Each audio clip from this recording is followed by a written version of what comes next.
This is the AEW Collision October 4th, 2025 full show results video, which takes place at RP Funding Center in Lakeland, Florida. Backstage, Pac confronts Orange Cassidy, vowing to unleash his frustration on him. Cassidy challenges for a one-on-one match, which Pac accepts, setting their clash for Tuesday night. Then we saw a match between Jon Moxley, Claudio Castagnoli, and Daniel Garcia vs Jay Lethal, Adam Priest, and Dynamite Kid Tommy Billington. The Death Riders waste no time, attacking at the bell. Jay Lethal dives onto Claudio while Moxley suplexes Billington on the floor. Back inside, Mox and Garcia wear Billington down before Adam Priest enters, chopping Mox and sending him outside. Priest dives, but Claudio catches and drives him onto the barricade. After the break, Mox bites Priest before Garcia and Claudio take turns punishing him. Priest fights back, tagging Billington, who rallies with suplexes and a missile dropkick. Lethal tags in, hitting the lethal combination on Mox and attempting the King's Elbow, but Mox counters into a choke. Garcia locks the Dragon Tamer on Lethal, aided by Mox's stomps, scoring the submission victory. After the match, Menard confronted Daniel Garcia, demanding answers. Garcia declared he once loved Menard like a brother but called him a loser who dragged him down. Now aligned with winners, Garcia compared Menard to Nigel McGuinness, labeling him a parasite. Despite professing love, Garcia insisted Menard understand their separation before leaving with the Death Riders. Back from the break, Renee Paquette seeks a medical update on Nick Wayne. Despite insisting he's ready, the doctor rules he needs 6 to 8 more weeks due to swelling. Frustrated, Nick calls him an idiot.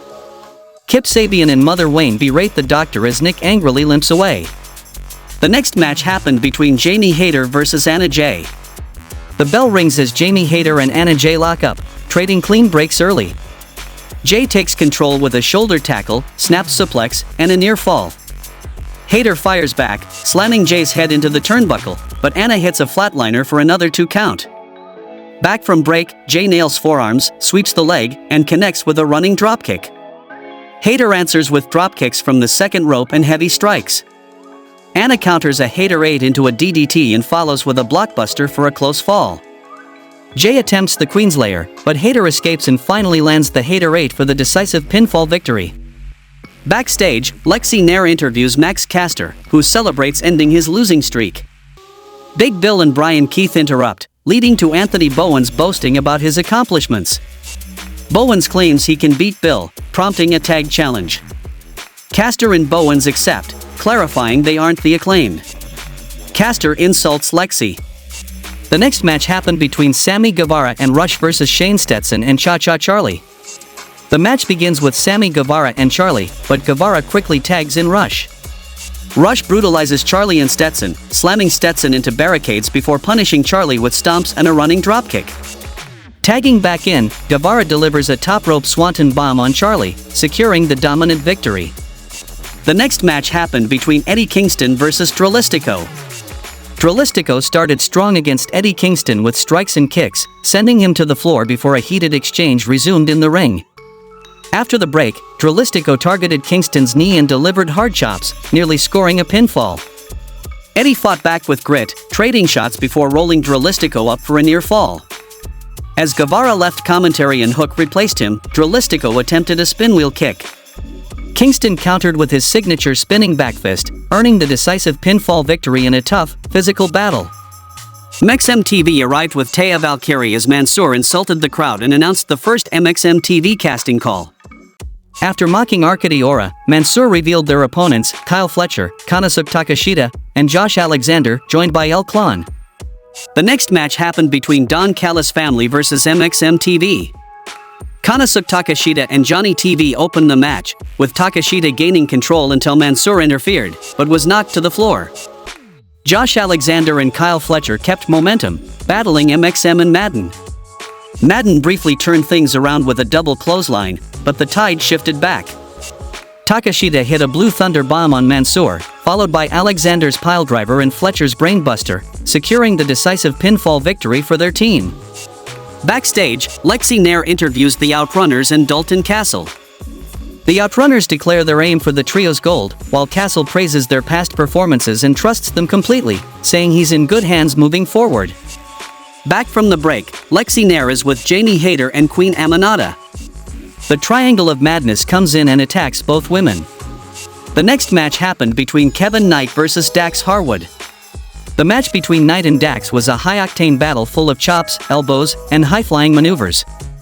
Dax dominated early with corner chops and a big elbow, while Knight countered with arm drags, forearms, and a body drop onto the apron. Both men traded near falls, signature moves, and power moves, including Dax attempting a piledriver and Knight hitting a reverse frog splash, only for each to kick out. The bout saw multiple exchanges on the ropes, headbutts in the center of the ring, and springboard powerbombs. Interference attempts by Cash Wheeler and Stokely were thwarted by Willow and Mike Bailey. Ultimately, Knight executed the UFO from the top rope, covering Dax for the decisive pinfall victory in an intense, back-and-forth contest. After the match, Stokely confronts Willow, who fights back with a kick and a lock. Megan Bayne attacks Willow from behind, Stokely blinds Knight with powder, and Bayne delivers a lariat. Ford, Bayne, FTR, and Stokely stand tall over Willow. AEW Women's World Champion Priest Statlander and Toni Storm faced off inside the ring, discussing their long-awaited matchup. Chris emphasized respect for Toni, calling both of them fighting champions, and vowed to prove why she's the greatest.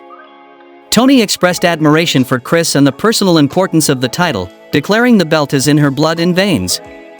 Both women agreed to test each other immediately, shaking hands in mutual respect.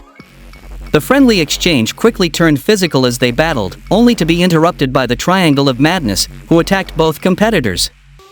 Thekla grabbed a mic, claiming Storm and Statlander never beat her and promising further attacks. Harley Cameron then ran in to assist, but was also taken down. Storm and Statlander ultimately cleared the Triangle, standing tall together. In the main event of the show, we saw a match between Hechicero, Lance Archer, and Rocky Romero vs Orange Cassidy, Kyle O'Reilly, and Roderick Strong. The match began with Kyle O'Reilly and Hechicero exchanging technical holds, including leg bars, chin bars, and head scissors, with neither gaining a decisive advantage. Strong and Romero were tagged in, escalating the action with high-impact strikes and multiple tag sequences. Orange Cassidy entered, showing his trademark cool demeanor, only to be countered by Archer, who dominated several exchanges alongside Hechicero and Romero. Back from the break, Cassidy regained momentum with a gutbuster and a big elbow from the top rope, while O'Reilly and Hechicero traded knee strikes and counters. The match featured fast-paced triple teams, blind tags, and high-flying maneuvers. In the climax, Cassidy landed consecutive orange punches, Kyle hit a spinning DDT on Romero, and quickly locked in the armbar, forcing Romero to submit for the victory. After the match, the Don Callis family comes out to stare down O'Reilly, Strong, and Cassidy, who are still in the ring, and the show goes off the air. How would you rate this week's AEW Collision show? Tell me in the comments, and thanks for watching.